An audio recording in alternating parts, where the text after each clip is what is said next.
우리는 하루에 손을 얼마나 많이 사용할까요? 휴대전화를 조작하거나 일할 때, 또 물건을 드는 것까지. 이거 잠깐만 생각해봐도 그 사용량을 짐작할 수 있는데요. 이렇게 중요한 손의 건강, 잘 지키고 계신가요? 사실 손이란 게 없으면 우리가 일상생활이라든지 일이라든지 모든 일에 좀 방해를 받을 수 있고요.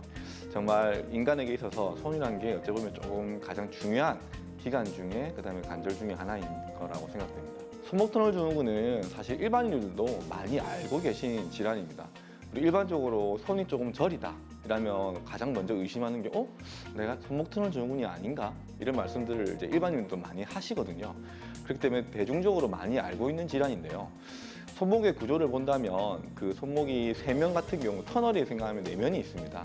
그 중에 3면은 뼈고 한 면은 이제 행인대라고 불리는 인대가 덮고 있는데 손목을 많이 사용하신다든지 손목이 눌리는 일들을 많이 하시게 된다면 그 터널 자체가 좁아지게 됩니다.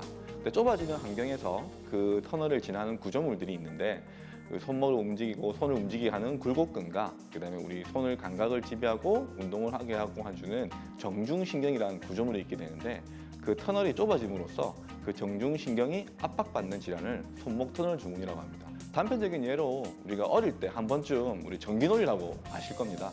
우리 손을 이렇게 쪼어져 나가서 손목을 누르게 되면 그 손바닥이나 손가락 쪽으로 거기서 지리지리하거나 저릿한 감각들을 느낄 수 있는데 그런 증상들이 우리가 손목터널 증후군일 때 느낄 수 있는 대표적인 증상입니다.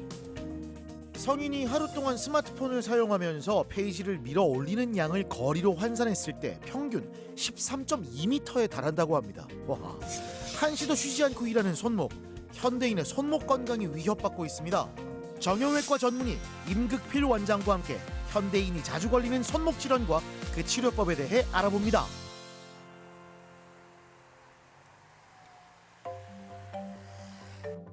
누구나 한 번쯤 경험해보는 손목의 통증이나 손저림.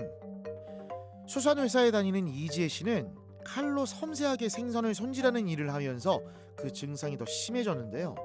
손목이 고질적으로 시큰거리고 아팠습니다. 손목, 오른쪽 손목이 아프고 손이 계속 저려가지고요. 그래서 병원에 방문하게 되었죠. 아픈 거는 한 달 전부터 아팠는데 통증이 그냥 미비해서 조금 있어 봤는데 너무 통증이 심해져가지고요. 네, 그래서 방문하게 됐습니다.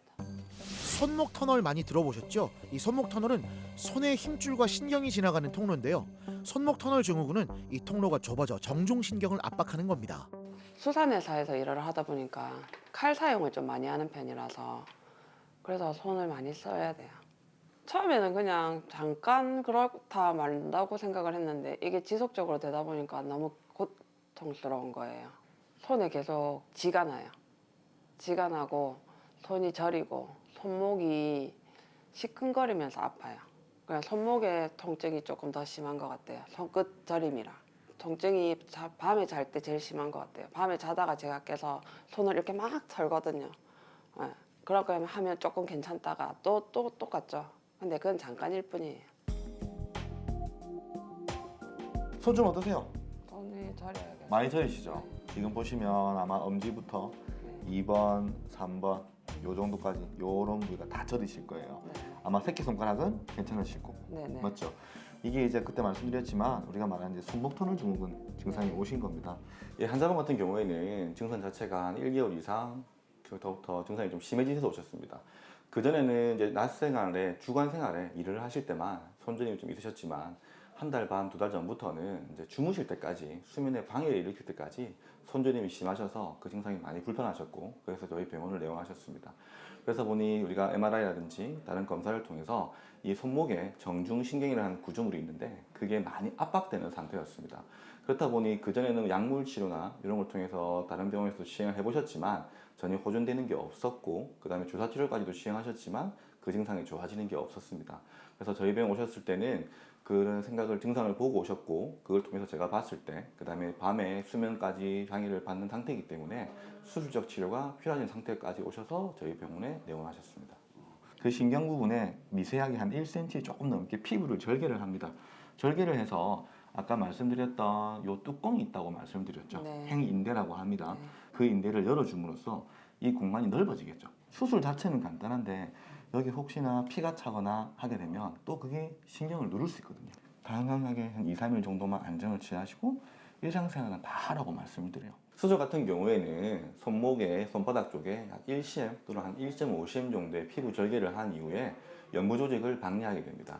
그 다음에 노출되는 행인대라는 구조물이 있는데 이 구조물 자체가 손목 터널에 뚜껑을 이루는 구조물이게 됩니다.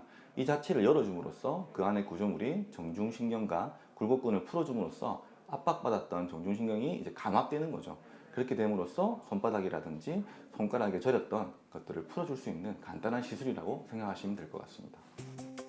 참을만 했던 불편한 증상이 3년 넘게 지속되면서 이젠 수술을 피할 수 없는 상태까지 이르렀습니다. 정중신경을 싸고 있는 횡인대를 잘라서 신경의 압박을 풀어줬고요. 그렇다면 어떤 증상이 있을 때 손목 터널 증후군을 의심할 수 있을까요, 선생님? 예, 손목 터널 증후군 같은 경우에는 우선 증상으로 먼저 볼 수는 있습니다. 그 저림감이 손바닥에 존재하는 걸 볼 수 있고요. 그 다음에 집에서 간단하게 테스트할 수 있는 방법들이 여러 가지가 있는데, 먼저 첫 번째로는 손목 부위에 있을 때 이 손목 중앙 부위가 있습니다. 그 부위를 가볍게 쳐보시는 거죠. 두드려 보셨을 때 이 두드렸을 때마다 손가락으로 저림감이 조금씩 방사가 된다 하면 우리가 말하는 손목 터널 증후군을 의심해 볼 수도 있고요. 아니면 그냥 단순하게 이 손목을 꾹 눌러보시는 겁니다. 이 눈목을 꾹 눌러봤을 때 우리 어릴 적 한 번쯤 해보시는 전기놀이처럼 이 손목에 압박을 했을 때 그 압박하는 순간 이 손 부위가 좀 지리지리하다든지 저림감이 있다면 또 의심해 볼 수 있습니다.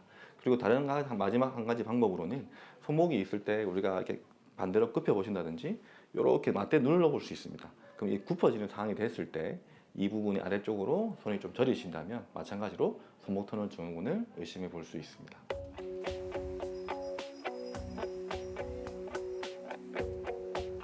자, 수술 후 3주가 지났는데요. 밤에 잠을 잘 수 없을 정도로 심했던 손목 통증은 거의 사라졌다고 합니다. 하지만 계속 일을 하면서 손목을 사용하고 있어서 정기적인 검진은 필수입니다. 들어오세요. 이제 앉으세요. 손 쓰시는 건 어때요, 지금? 아직까지 조금은.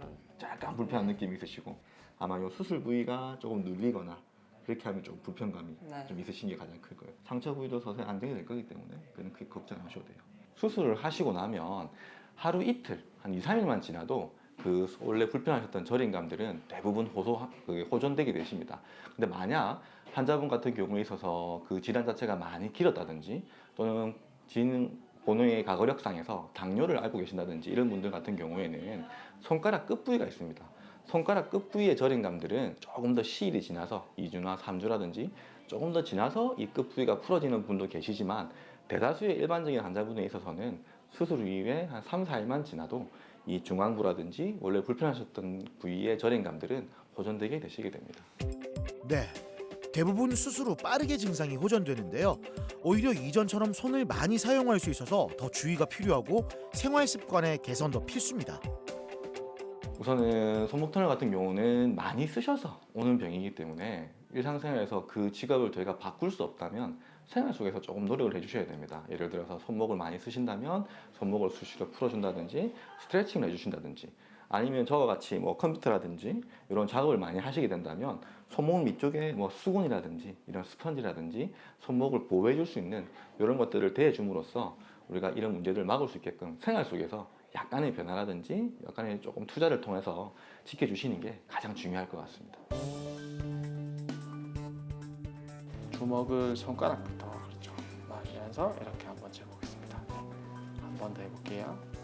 그대로 말면서 지워주시고 손가락을 올려서 그렇죠. 최대한 요 손가락을 한 상태에서 한 번만 더 해보겠습니다. 네, 수술 후에 손가락의 부정이나 뻑뻑함을 없애기 위해서 손가락을 움직여 주시는 게 중요합니다. 첫 번째 주먹쥐기, 두 번째 평평한 주먹쥐기, 세 번째 갈고리 만들기, 네 번째 손가락 벌리기, 다섯 번째 기역자 만들기, 여섯 번째 엄지손가락 모으기가 있습니다. 이러한 스트레칭을 통해서 원활한 동작을 만들 수가 있습니다. 네, 여러분도 한번 따라해 보시죠. 이 수술 후에 빠른 회복과 재발을 막기 위해 재활 운동을 열심히 따라하는데요. 반복적으로 손을 많이 사용할 때도 중간중간 쉬는 시간을 가지면서 손목 건강을 지키고 있습니다. 지금 한 달 정도 다 돼가요. 지금은 잠도 많이 푹 자고요. 앞전하고는 완전히 달라졌죠. 피곤함도 덜 느끼고. 그래서 왼손은 이런 증후군이 안 생기게 예방을 해야 될 것 같아요. 뭐 좀 더 애들한테 좀 더 많은 걸 해주고 싶긴 해요. 뭐 음식이든 뭐든 많은 걸 해주고 싶어서 좀 더 연습을 계속 잘 운동을 해서 애들한테 조금 더 좋은 엄마로 살아가고 싶습니다.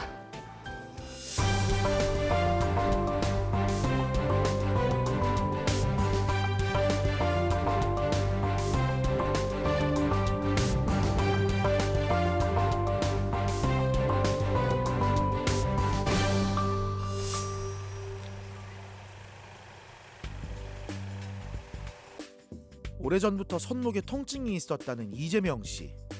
중국집을 운영하다 보니 아파도 참아가며 일을 했는데요. 특히 새끼손가락 쪽 손목이 아프고 문고리를 돌릴 때 심한 통증이 있었습니다. 어렸을 때부터 이래 손목이 좀 많이 안 좋았어요.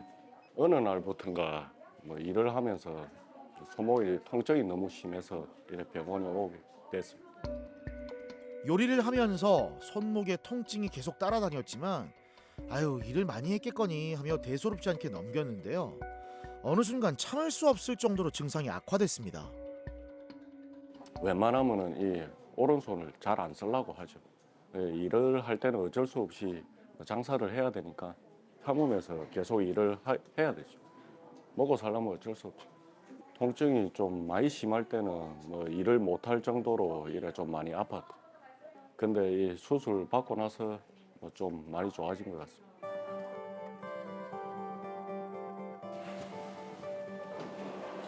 안녕하세요. 또 오셨네요. 그때도 기억나시겠지만 우리 뭐 요 부분 맞죠? 오른쪽 요렇게 환자분 같은 경우는 물론 팔을 지금도 많이 쓰고 계시지만 그때도 처음 들었지만 이제 아마 다치셨을 거예요. 젊으셨을 때 아마 넘어지시든지 요 뼈가 좀 분리된 게 보이실 거예요. 팔뼈의 끝부분이 분리돼 있는데요. 척골 충돌 증후군입니다. 팔뼈인 척골이 길어져 다른 뼈와 충돌하는 건데요. 환자분 같은 경우는 이제 요식업에 근무하시는 분이셨습니다. 이렇게 중국집에서 요리사로 근무하시면서 반복적인 아무래도 우리가 웍이라고 하죠. 무거운 무리 조리기구라든지 그걸 사용하시면서 손목 부위에 이제 극심한 통증을 오셨어요. 이분 같은 경우도 이제 우측, 그다음에 왼쪽, 좌측 다 양쪽 아프신 분이셨고 먼저 일 때문에 할 수 없이 이제 오른쪽 먼저 수술을 진행하고 치료를 받으셨던 분입니다. 내원 당시에 일을 하실 때 이 손목의 척측이라고 합니다. 이쪽 부위에 극심한 통증, 그다음에 반복적인 일을 계속 하시고 웍을 흔드시기 때문에 이 부분의 통증 때문에 이제 제대로 일을 하시기 힘든 상태로 내원을 하셨었고요. 그다음 이분 같은 경우는 이제 다른 분 경우하고 좀 다르게 척골의 끝이 이전에 아마도 몇십 년 전일 수도 있고요. 젊으셨을 때도 있는데 학동기 때라든지 다치셔서 골절이 있었던 과거의 흔적이 있으셨습니다. 보통 이렇게 많이 쓰셔서 이게 다치는 경우도 있지만 이 병이 발생하는 경우도 있지만 환자분처럼 많이 쓰지 않고 또 이전에 과거에 다치면서 이 골절에 의해서 2차적으로 우리가 삼각섬유 용골 복합체라고 하는 구조물이 손상을 받게 됩니다. 그렇게 되면 2차적인 문제로 인해서 이 척골뼈가 길어지게 되고 똑같이 길어짐으로 인해서 주변의 뼈, 월상골이나 상각골에 영향을 주기 때문에 그로 인한 통증으로 내원을 하셨습니다. 여기는 공상적으로 길어진 걸 보셨을 거고 원래 실제 모양은 이렇습니다. 근데 그 자체가 다치시게 되면 또 아니 많이 쓰시면서도 그게 다칠 수는 있습니다.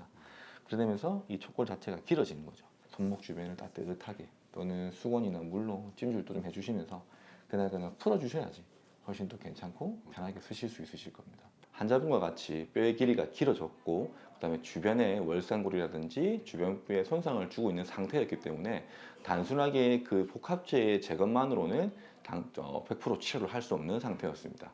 그렇기 때문에 길어진 척골 자체를 줄이는 척골 단축술을 시행할 수 있게 되었습니다. 길어진 척골이 다른 뼈와 충돌해 통증이 심했는데요. 긴 척골의 일부를 잘라내서 손목뼈의 길이를 맞추는 척골 단축술을 시행했습니다. 하지만 현재 같은 경우에는 특별한 불편감 없이 잘 업무에 복귀하고 계시고요. 근데 지금 일 자체가 본인이 운영하시는 매장이시기 때문에 반대편도 수술하셔야 되는데 시간 자체가 잘 나지 않으셔서 지금 그 시기를 이제 보고 있는 상태라고 보시면 될 것 같습니다. 팔 한번 뻗어볼까요? 팔 뻗으시고 네, 잡으셔서 당겨보실게요. 쭉 당기시고 당겨보시고. 통증 있습니까? 적응해주시고 한 번씩만 더 해보겠습니다. 위로 올리셔서 당겨보시고 척골 축너주름 같은 경우는 이렇게 여기 부분에 통증이 보통 나타나기 때문에 여기를 만지거나 두드릴 때 통증이 일어날 수 있고요. 그리고 짚을 때 바깥쪽으로 통증이 발생할 수도 있고요. 그리고 조금 더 극단적인 상황을 만들어서 꺾은 상태에서 밑에 압박력을 주면 여기 통증이 많이 일어나게 됩니다. 거이라 같은 경우는 보통 우리가 걸레를 짜거나 회전할 때 통증이 많이 생길 수밖에 없고요. 그런 동작을 좀 피하시는 게 좋고, 만약에 쓴다 하시려면 이런 손목을 누리는 동작이나 주먹을 쥐어서 근력을 키우는 동작을 하시면 조금은 예방할 수 있을 것 같습니다. 손목에 장기간 반복적으로 부하가 생기는 건 좋지 않은데요. 하지만 요리를 안 할 수도 없는 상황이죠. 이런 경우에는 손목 테이핑을 통해 주변의 지지력을 강화하고 충격을 완화할 수 있습니다. 좀 움직이는데 편한 것 같습니다. 예. 집에 가서는 뭐 항상 한 번씩 이렇게 스트레칭도 좀 해주고 팔을 쓸 일 없을 때는 그냥 꾸준히 관리는 하고 있습니다.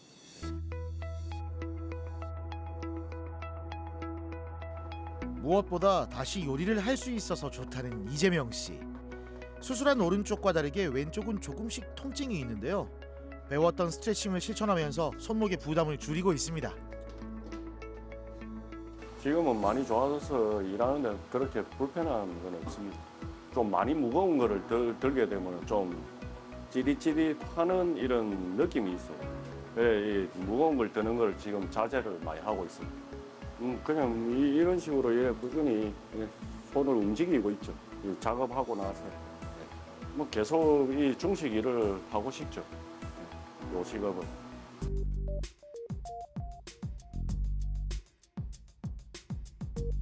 팔에 통증이 심했다는 김봉섭 씨.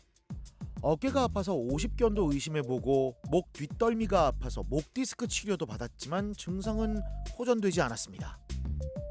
전체적으로 이제 거의 뭐냐면 짚지를 못할 정도로 그래 됐고, 정확한 역인 줄을 모르고 이제 다른 치료 정형외과나 무통 치료 한의 있는 데 가가지고 이제 치료를 하잖아요. 그러면 이제 끝내다 좀에 놨다가 또 일하러 가면 또 좀 틀리고, 내가 그게 이제 반복이죠.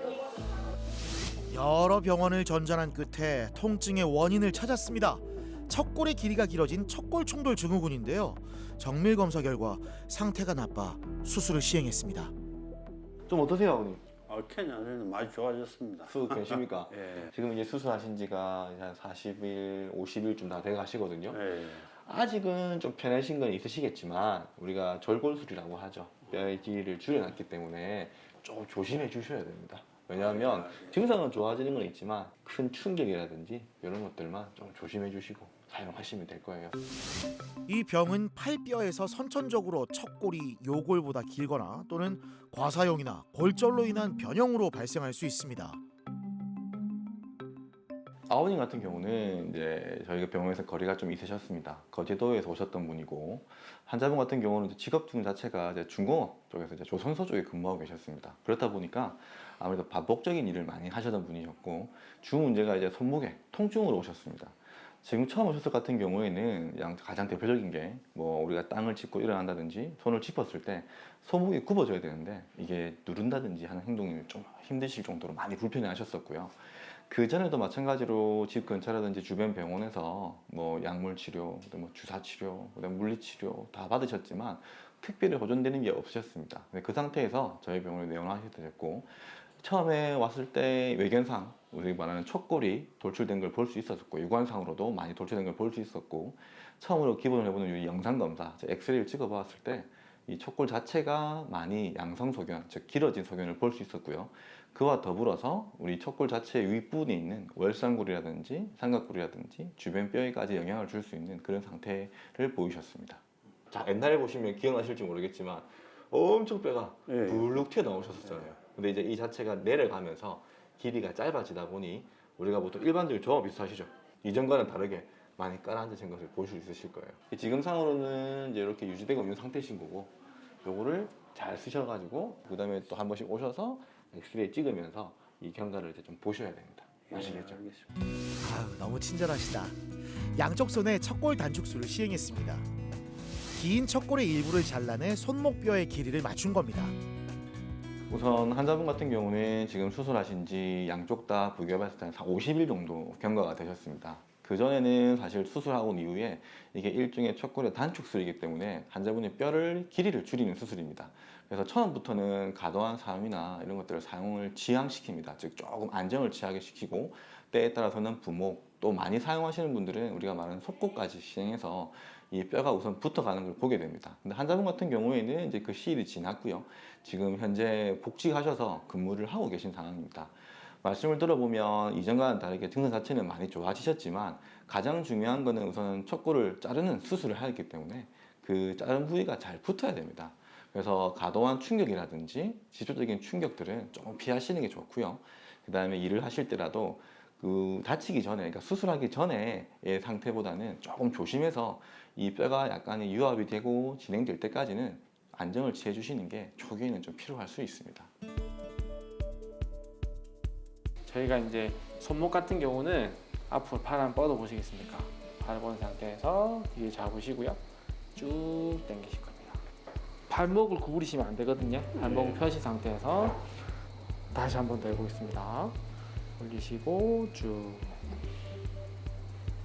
다시 반대쪽으로 해보겠습니다.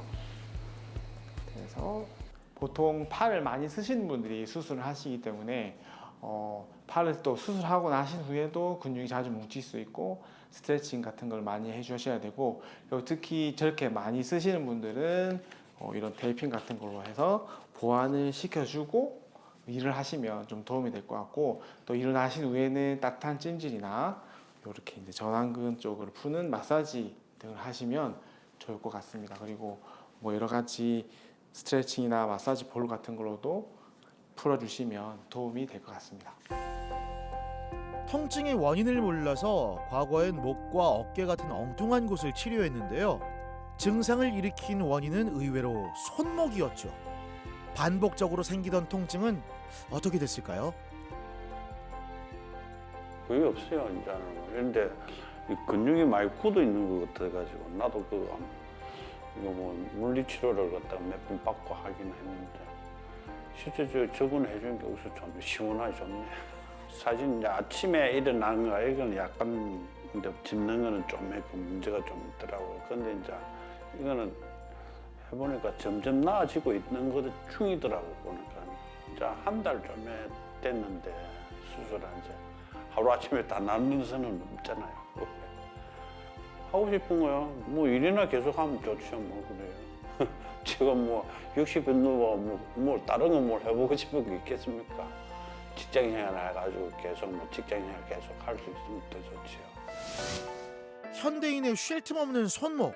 온종일 사용하는 중요한 기관이지만 통증에는 무관심한 경우가 많습니다. 증상이 지속적으로 나타난다면 손상을 의심해보고 치료의 골든타임을 잡아야 합니다. 제가 환자분들한테 오시면 꼭 말씀을 드립니다. 우선은 본인이 아플 때 참지 마시고요. 우선 참는 게 우리가 보면 병을 더 키울 수 있는 하나의 문제가 될 수 있습니다. 괜히 병원을 했다가 내가 이렇게 병원을 가면 큰 수술을 해야 되는 거 아닌가, 크게 또 치료받아야 되는 거 아닌가, 그런 고민을 많이 하시는데 의외로 손이나 손목의 질환들은 정확히 진단을 받으시면 간단한 주사로 좋아지는 경우도 있을 수 있고요.